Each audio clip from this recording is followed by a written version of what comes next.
बच्चों आज हम IIT जी एडवांस 2024 के कॉम्प्लेक्स नंबर चैप्टर के क्वेश्चन सॉल्व करने जा रहे हैं। तो यहाँ में पहला क्वेश्चन दिया हुआ है, कह रहा है कि late f(x) is equal to, हमें यहाँ पे एक पॉलिनोमियल दिया हुआ है f(x) is equal to x की power 4 plus ax cube plus bx square plus c be a polynomial with real root such that f of 1 is equal to -9। यहाँ पे हमें ये पॉलिनोमियल दिया हुआ है, इसके कोफिशिएंट जो है वो रियल हैं और f of 1 is equal to -9 है। आगे कह रहा है कि suppose that i√3 is a root of the equation. यहाँ पे हमें एक इक्वेशन और दिया हुआ है, इसके रूट जो है i√3 है। आगे कह रहा है कि i इज इक्वल टू √-1 है। आगे कह रहा है कि if α1, α2, α3 and α4 are all the roots of the equation f(x) is equal to 0, तब हमें क्या करना है, ये जो हमारे रूट हैं α1, α2, α3 और α4, इनका मॉड लेके हमें स्क्वायर करके ऐड कर लेना है। तो यहाँ पे हम सबसे पहले क्या करते हैं, f of 1 is equal to -9 दिया हुआ है, तो इस इक्वेशन में क्या करेंगे, x इज इक्वल टू 1 रख देंगे। तो f of 1 is equal to में मिल जाएगा, यहाँ से 1 आ जाएगा, plus a plus b plus c, मतलब यहाँ से हमें मिल गया a plus b plus c is equal to, यहाँ पे हमें -9 दिया हुआ है f ऑफ 1 की वैल्यू, और 1 इधर हमारा है, इधर आएगा तो हमारा -1 बन जाएगा, मतलब यहाँ से हमें मिल गया a plus b plus c is equal to -10। ये हो गया हमारा इक्वेशन नंबर 1। अब हमें अगला इक्वेशन दिया हुआ है 4x cube plus 3ax square plus 2b into x is equal to 0। इसके रूट यहाँ पे हमें दिया हुआ है i√3।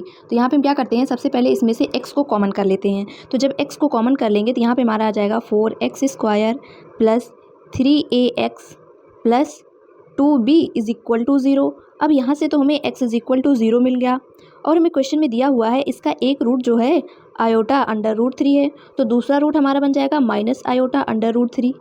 हमें पता है कि जब कोफिशिएंट रियल होते हैं तो कॉन्जुगेट पेयर में होते हैं, तो यहाँ से हमें ये मिल गया। अब यहाँ पे हम क्या करते हैं, सम ऑफ रूट्स लिख लेते हैं। तो sum of roots is equal to होता है, इक्वेशन में हमारा -b/a होता है, तो यहाँ पे b का मतलब है 3a से, तो यहाँ पे हमारा आ जाएगा -3a, और यहाँ पे हमारा a का मतलब है 4 से, तो यहाँ पे अपॉन में हमारा 4 आ जाएगा। अब यहाँ पे क्या करते हैं, दोनों रूट को अगर हम यहाँ पे ऐड करेंगे तो यहाँ पे हमारा -i√3 है और यहाँ पे हमारा +i√3 है, मतलब यहाँ पे हमारा है i√3 प्लस यहाँ पे -i√3 है। दोनों रूट को हम ऐड कर रहे हैं तो मिल जाएगा यहाँ से -3a/4।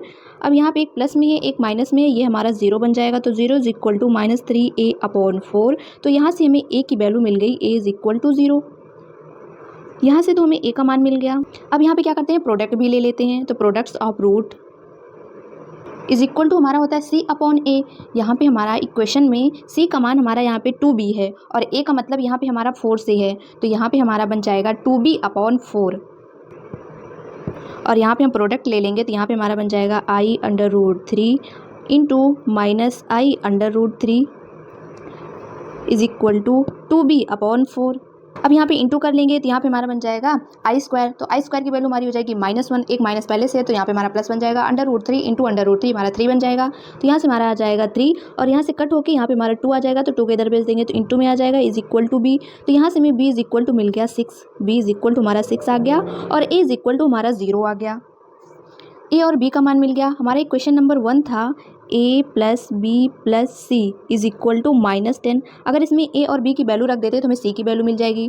a की वैल्यू 0, b की वैल्यू 6, c की वैल्यू में निकालना है इज इक्वल टू -10। तो यहाँ पे अगर हम 6 को उधर भेजेंगे तो यहाँ से हमें c इज इक्वल टू मिल जाएगा -16। तो यहाँ से हमें a, b और c तीनों वैल्यूज़ मिल गई। तो यहाँ से हम f(x) इज इक्वल टू लिख लेते हैं। तो यहाँ पे हमारा f(x) इज इक्वल टू था x की power 4 plus ax cube plus bx square plus c। यहाँ पे a, b और c की वैल्यू रख देते हैं, तो f(x) इज इक्वल टू मिल जाएगा x की पावर 4, a का मान 0 था तो ये तुम्हारा 0 हो गया, प्लस b का मान 6 था तो 6x स्क्वायर -16 हमारा ये बन गया। अब क्वेश्चन में हमें दिया हुआ है कि f(x) इज इक्वल टू हमारा 0 है, तब हमें कुछ रूट दिए हुए हैं उसको स्क्वायर करके हमें ऐड करना है। तो यहाँ से हमारा बन जाएगा x की power 4 plus 6x square -16 is equal to 0। अगर यहाँ पे इसका फैक्टर करेंगे तो यहाँ पे हमारा बन जाएगा x की power 4 plus 8x square minus 2x square -16 is equal to 0। यहाँ पे क्या करते हैं, स्क्वायर को कॉमन कर लेंगे तो यहाँ पे बन जाएगा x स्क्वायर प्लस 8 माइनस 2, और यहाँ पे हमारा बन जाएगा x square plus 8 is equal to 0।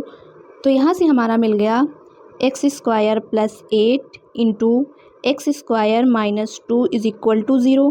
तो यहाँ से हमें मिल जाएगा x square is equal to -8 और यहाँ से मिल जाएगा हमें x square is equal to 2।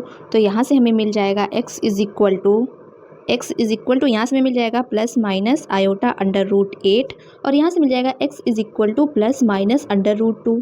तो यहाँ से हमें मिल गया alpha 1 is equal to I under root 8, alpha 2 is equal to minus I under root 8 और यहाँ से मिल गया हमें alpha 3 is equal to under root 2 और अल्फ़ा 4 इज इक्वल टू यहाँ से मिल गया हमें माइनस अंडर रूट 2। यहाँ पे हमें क्या करना है, सबको स्क्वायर करके ऐड कर लेना है। तो यहाँ से हमें मिल जाएगा मॉड अल्फ़ा 1 का स्क्वायर प्लस मॉड अल्फ़ा 2 का स्क्वायर प्लस मॉड अल्फ़ा 3 का स्क्वायर प्लस मॉड अल्फ़ा 4 का स्क्वायर। यहाँ से हमें मिल जाएगा 8 प्लस 8 प्लस 2 प्लस 2। इन सबको ऐड कर लेंगे तो यहाँ से हमें मिल गया 20। तो यही हो गया हमारा आंसर जो हमसे क्वेश्चन में पूछा गया था। तो ये हमारा एक इंटीजर टाइप का क्वेश्चन था। तो यहाँ पे हमारा आंसर हो गया 20। अब बच्चों हमारा अगला क्वेश्चन है। इस क्वेश्चन में हमें दिया हुआ है कि s is equal to A plus B under root 2, जहाँ पे हमारा a कॉमा बी जो है बिलोंग कर रहा है z को। z का मतलब यहाँ पे हमारा इंटीजर है। s हमारा एक सेट है जिसमें a plus B under root 2 है और a कॉमा बी बिलोंग कर रहे हैं z यानी कि इंटीजर को। और अगला हमारा दिया हुआ है t इज इक्वल टू, ये भी हमारा एक सेट है। t इज इक्वल टू हमें दिया हुआ है -1 plus under root 2 whole power n और यहाँ पे हमारा n बिलोंग कर रहा है नेचुरल नंबर को। और यहाँ पे हमें दिया हुआ है t2 इज इक्वल टू, ये भी हमारा एक सेट है 1 plus under root 2 whole power n। यहाँ पे भी हमारा n बिलोंग कर रहा है नेचुरल नंबर को। तो यहाँ पे बताना है कौन सा ऑप्शन सही है। तो यहाँ पे इसको सॉल्व करने के लिए क्या करेंगे, t1 को देखें तो t1 इज इक्वल टू हमारा ये जो सेट है, अगर इसमें हम क्या करते हैं n की कोई भी वैल्यू लेते हैं तो ये हमारा सेट जो होगा इसमें जितने भी पेयर हमें मिलेंगे इसके अंदर सभी पेयर हमारे alpha 1 plus under root 2 beta 1 के रूप के ही मिलेंगे। अगर यहाँ पे हम क्या करते हैं, समझने के लिए n इज इक्वल टू 2 ले लेते हैं तो यहाँ पे हमारा बन जाएगा -1 प्लस अंडर रूट 2 का होल स्क्वायर। अगर इसको यहाँ पे हम सॉल्व करेंगे तो यहाँ पे हमारा बन जाएगा 3 माइनस 2 अंडर रूट 2। तो यहाँ पे हमारा जो है alpha 1 plus under root 2 beta 1 के रूप का ही मिल रहा है। ऐसे हम अगर n इज इक्वल टू 3 लेंगे या 4 लेंगे, कोई भी वैल्यू लेंगे तो हमारा alpha 1 plus under root 2 beta 1 के रूप का ही मिलेगा। जितने भी पेयर मिलेंगे हमें इसी रूप के मिलेंगे। ऐसे ही अगर हम t2 को लिखें तो यहाँ से हमें t2 सेट जो है ये भी हमारा मिल जाएगा alpha 2 plus under root 2 beta 2 के रूप का ही मिलेगा। इस सेट के अंदर जितने भी पेयर हमें मिलेंगे इसी रूप के मिलेंगे। तो यहाँ पे हम क्या करते हैं, सबसे पहले अपने ऑप्शन नंबर ए को देखते हैं। तो यहाँ पे हमारा ऑप्शन नंबर ए है, इसमें दिया हुआ है कि हमारा z union t1 union t2 subset होगा s का। मतलब यहाँ पे हमारा s जो दिया हुआ है, s हमारा जो सेट है उसमें a plus B under root 2 है और a और b बिलोंग कर रहे हैं z को यानी कि इंटीजर को। तो ऑप्शन नंबर ए में है z union t1 union t2 subset of s। अगर यहाँ पे हम क्या करें, सेट s को देखें तो इसमें हमारा a और b जो है ये बिलोंग कर रहे हैं z को यानी कि इंटीजर को। तो यहाँ पे अगर हम a और b की कोई भी वैल्यू लेते हैं, मान लो a की वैल्यू 1 ले लिया, b की वैल्यू 2 ले लिया, तो 2 अंडर रूट 2 बन जाएगा। ऐसे हम a की वैल्यू 2 ले लेते हैं, b की वैल्यू 1 ले लेते हैं, तो यहाँ पे हमारा 2 प्लस अंडर रूट 2 मिल जाएगा। मतलब ऐसी वैल्यूज हमें मिलेंगी। और अगर यहाँ पे हम क्या करते हैं, b इज इक्वल टू 0 ले लेते हैं तो यहाँ पे हमें a की जो भी वैल्यू मिलेगी, a की कोई भी वैल्यू लेते हैं तो सारी वैल्यू हमारी इंटीजर होगी, क्योंकि a और b जो है हमारे इंटीजर होंगे। तो यहाँ पे हमने b इज इक्वल टू 0 ले लिया तो a की सारी वैल्यू हमारी इंटीजर होगी। a की वैल्यू 1 लेते हैं, 2 लेते हैं, सारी वैल्यू में इंटीजर मिलेगी। तो यहाँ से हमें ये पता चल गया कि हमारे सेट s में जो है 1 प्लस 2 रूट 2 इस तरीके की वैल्यू भी मिलेगी और हमारी सारी इंटीजर वैल्यू भी मिलेगी। तो यहाँ से हमें पता चल गया कि s में हमारे इस तरीके की वैल्यू भी होगी और इंटीजर भी होगी। तो t1 हमारा जो है इसमें हमारी वैल्यू जो होगी alpha 1 plus under root 2 beta 1 के रूप की होगी। और t2 में जो है वैल्यू हमारी होगी इसमें भी हमारी alpha 2 plus under root 2 beta 2 के रूप की होगी। मतलब यहाँ पे हमारा 1 प्लस 2 रूट 2 जो है इस तरीके की वैल्यू जो होगी वो t1 और t2 में मिलेंगी। मतलब s में जो है t1 और t2 की सारी वैल्यूज़ मिलेंगी और इंटीजर वैल्यू भी मिलेगी। तो यहाँ से हमें पता चल गया कि z union t1 union t2 ये जो है सबसेट होंगे s के। तो यहाँ से हमारा ऑप्शन नंबर ए करेक्ट है। मतलब t1 की और t2 की जितनी वैल्यू होगी सब s में होंगी और इंटीजर वैल्यू भी s में होगी। तो यहाँ से हमारा ऑप्शन नंबर ए करेक्ट हो गया। तो यहाँ से हमारा ऑप्शन नंबर ए तो करेक्ट है। अब ऑप्शन नंबर बी देखते हैं। तो ऑप्शन नंबर बी में कह रहा है कि t1 इंटरसेक्शन 0 से लेके 1/2024 ये हमें इंटरवल दिया हुआ है, यानी कि t1 की वैल्यू और इस इंटरवल में जो भी वैल्यू मिलेगी दोनों का इंटरसेक्शन हमारा 5 के बराबर आना चाहिए। मतलब कोई भी वैल्यू हमें नहीं मिलनी चाहिए, क्योंकि यहाँ पे हमारा 5 जो है डिनोट कर रहा है इम्पटी सेट को। तो यहाँ पे इसको भी देख लेते हैं। ऑप्शन नंबर बी हमारा है, इसमें इंटरवल दिया हुआ है 0 से लेके 1/2024 और ये हमारा बराबर आना चाहिए इम्पटी सेट के। यहाँ पे हमारा t1 का इंटरसेक्शन भी है। तो यहाँ पे क्या करेंगे इसको सॉल्व करने के लिए, हमारा t1 इज इक्वल टू है -1 प्लस √2 होल पावर n। अगर यहाँ पे हम देखें तो यहाँ पे हमारे √2 की वैल्यू होती है 1.41, तो यहाँ पे हमारा -1 है, मतलब यहाँ से मिल जाएगी 0.41 की पावर n। यहाँ पे हमें दिख रहा है कि हमारा <1 है।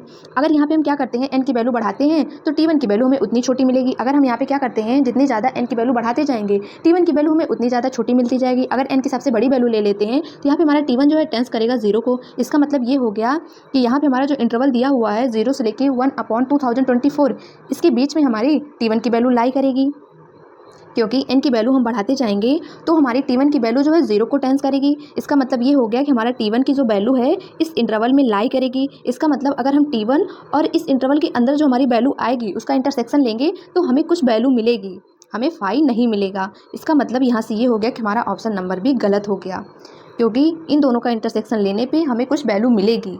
तो यहाँ पे हमारा फाई का मतलब था कि कोई वैल्यू नहीं मिलनी चाहिए थी, लेकिन हमें कुछ वैल्यू मिलेगी, तो यहाँ से हमारा ऑप्शन नंबर भी गलत हो गया। तो यहाँ से हमारा ऑप्शन नंबर भी गलत है। अब ऑप्शन नंबर सी देखते हैं। इसमें कह रहा है कि T2 इंटरसेक्शन, यहाँ पे मैं इंटरवल दिया हुआ है 2024 से लेकर इनफाइनाइट तक। यहाँ पे कह रहा है कि हमें इन पटी सेट नहीं मिलना चाहिए। यहाँ पे ऑप्शन नंबर सी है T2 इंटरसेक्शन, यहाँ पे हमारा इंटरवल है 2024 से लेके इनफाइनाइट तक, इसमें हमें नॉट इक्वल टू 5 मिलना चाहिए। तो इसको भी देख लेते हैं। यहाँ पे हमारा T2 इज इक्वल टू है 1 प्लस √2 की पावर होल पावर n। तो यहाँ पे अगर हम क्या करते हैं, √2 की वैल्यू होती है 1.41, तो यहाँ पे हमारा बन जाएगा 2.41 की पावर n। यहाँ से हमें दिख रहा है कि ये हमारा जो है ग्रेटर देन 1 है। तो यहाँ पे अगर हम क्या करें, n की वैल्यू बढ़ाते जाएंगे तो T2 की वैल्यू भी हमारी बड़ी मिलती जाएगी। अगर यहाँ पे हम क्या करते हैं, n की वैल्यू बढ़ाते जाएंगे तो T2 की वैल्यू भी हमारी बढ़ती जाएगी। अगर यहाँ पे हम क्या करते हैं, n की वैल्यू सबसे बड़ी ले लेते हैं, मान लो इनफाइनाइट ले लेते हैं, तो यहाँ पे हमारा T2 जो है ये भी हमें टेंस करेगा इनफाइनाइट को। n की वैल्यू यहाँ पे हमने इनफाइनाइट लिया तो T2 भी हमारा टेंस करेगा इनफाइनाइट को। तो मतलब अगर यहाँ पे हम n इज इक्वल टू 100 ले लेते हैं या कुछ भी ले लेते हैं, तो यहाँ पे हमारा जो है T2 की वैल्यू इस इंटरवल में लाई करेगी। इसका मतलब यहाँ पे ये हो गया कि अगर हम T2 और इस इंटरवल की वैल्यू को इंटरसेक्शन लेते हैं तो वहाँ से हमें वैल्यूज मिल रही है, मतलब फाई नहीं मिल रहा है। तो ऑप्शन नंबर सी हमारा करेक्ट हो गया। तो यहाँ पे हमारा ऑप्शन नंबर सी करेक्ट है। ऑप्शन नंबर डी देखते हैं। तो ऑप्शन नंबर डी में कह रहा है कि फॉर एनी गिवन, यहाँ पे हमारा a, b जो है बिलोंग कर रहा है जेड को, इंटीजर को, और कॉस ऑफ यहाँ पे में दिया हुआ है पाई into a plus B under √2 plus iota sine of pi a plus B under √2, ये बिलोंग कर रहा है जेड को, यानी कि इंटीजर को बिलोंग करना चाहिए if b is equal to 0। अगर यहाँ पे b इज इक्वल टू 0 होता है तो ये जो हमें इतनी बड़ी वैल्यूज़ दी हुई है ये बिलोंग करना चाहिए इंटीजर को। तो यहाँ पे इसको भी समझ लेते हैं। हमें दिया हुआ है ऑप्शन नंबर डी में cos of pi into a plus B under √2 plus iota sine pi into यहाँ पे हमें दिया हुआ है a प्लस बी अंडर √2, ये हमारा जो है बिलोंग करना चाहिए जेड को जब b इज इक्वल टू 0 हो। तो यहाँ पे हमारा जेड जो है ये एक इंटीजर वैल्यू है, कॉम्प्लेक्स नंबर नहीं है, ये हमारा जेड इंटीजर है। तो यहाँ पे मान लेते हैं हमारा c इज इक्वल टू है। अगर यहाँ पे हमारा बिलोंग कर रहा है जेड इंटीजर को, तो इसका मतलब ये है कि यहाँ पे ये हमारा प्योर रियल है, इमेजिनरी पार्ट हमारा यहाँ पे 0 होगा। यहाँ से हमें पता चल गया कि c इज इक्वल टू हमें प्योर रियल वैल्यू मिलेगी। तो यहाँ से हमारा इमेजिनरी पार्ट जो होगा वो हमारा 0 होगा। तो यहाँ पे हमारा ये इमेजिनरी पार्ट है, तो ये हमारा इज इक्वल टू 0 के होगा। तो यहाँ पे हमारा बन जाएगा sine of pi into a plus B under √2 is equal to हमारा 0 होगा। तो यहाँ से हमें मिल जाएगा pi into a plus B under √2 is equal to n pi. तो यहाँ से हमारा पाई पाई कैंसिल हो जाएगा, यहाँ से मिल जाएगा हमें a plus B under √2 is equal to n। n हमारा यहाँ पे नेचुरल नंबर होगा, तो यहाँ से हमारा a is equal to n होगा और b इज इक्वल टू हमारा 0 होगा। तो हमें ऑप्शन में दिया हुआ है कि if b is equal to 0, तो यहाँ पे हमारा है cos of pi a plus B √2, तो b का मान हमारा 0 होगा। तो यहाँ पे हमारा आ जाएगा a प्लस 0 प्लस यहाँ पे हमारा है i sine of pi a plus B √2, तो b का मान 0, तो यहाँ पे a प्लस 0 हो जाएगा हमारा, और ये हमारा बिलोंग करेगा z को। तो यहाँ पे हमारा बन जाएगा cos of a pi plus यहाँ पे हमारा a जो है बिलोंग करेगा इंटीजर को, तो यहाँ पे हमारा बन जाएगा साइन a पाई, मतलब इसकी वैल्यू हमारी 0 हो जाएगी। तो यहाँ पे हमारा जो है ये बिलोंग करेगा z को। तो यहाँ से हमें मिल गया कॉस ऑफ a पाई, ये हमारा जो है बिलोंग करेगा z को। तो यहाँ से हमें पता चल गया कि हमारा कॉस थीटा मतलब कॉस a पाई जो है ऑलवेज इंटीजर होता है। तो यहाँ से हमें मिल गया कि हमारा कॉस a पाई जो है इसकी वैल्यू हमारी ऑलवेज -1 या फिर 1 होगी। तो यहाँ से हमारा है कि अगर वैल्यू -1 या 1 होगी तो ये हमारा बिलोंग करेगा जेड को, मतलब इंटीजर को। कॉस ए पाई जो है ये हमारा बिलोंग करेगा इंटीजर को, तो इसका मतलब ये हो गया कि हमारा ऑप्शन नंबर डी भी करेक्ट हो गया। तो यहाँ से हमारा ऑप्शन नंबर डी भी करेक्ट है। तो यहाँ पे हमारा option number A, option number C और ऑप्शन नंबर डी, हमारे 3 ऑप्शन यहाँ पे हमारे करेक्ट हैं और ऑप्शन नंबर भी हमारा रॉन्ग है। तो ये क्वेश्चन हमारे थे कॉम्प्लेक्स नंबर चैप्टर के, जो यहाँ पे हमने कंप्लीट कर लिए। तो IIT JEE एडवांस 2024 में केवल 2 क्वेश्चन आया था कॉम्प्लेक्स नंबर चैप्टर का, तो यहाँ पे कंप्लीट हो गया।